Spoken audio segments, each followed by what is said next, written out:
ह्या इन्स्टिट्यूटकडून 3 दिवसासाठी international conference organise करण्यात आलेली आहे. ही conference Indian society for technical education Maharashtra Goa section यांच्या असोसिएशनमध्ये आहे. IST न्यू दिल्ली ही टेक्निकल एज्युकेशनमध्ये असणाऱ्या प्राध्यापक स्टुडंट यांच्यासाठी काम करते. त्यांनी केलेलं काम त्यांना अवॉर्ड देणं, त्याच्याशिवाय conference, STTPs, workshops, trainings, placement त्यांना असिस्ट करणं, म्हणजेच overall development of the student ही त्या माध्यमातून घडत असते.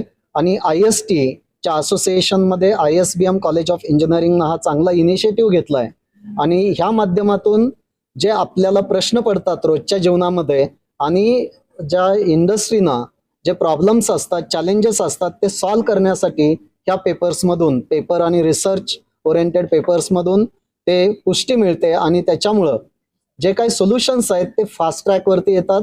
आपलं जे भारतातलं जे युथ ब्रेन आहे ते NEP oriented, national education policy oriented करून 52% पेक्षा जास्त जे शाळेतले विद्यार्थी आहेत ते हायर एज्युकेशनला येतील आणि त्यांच्या माध्यमातून नवीन स्टार्टअप्स, मेक इन इंडियाच्या माध्यमातून पुढे येतील आणि जॉब सिकरच्या ऐवजी जॉब देणारे आपले विद्यार्थी घडू शकतील. हा ह्या पाठीमागचा उद्देश आहे. थँक्यू.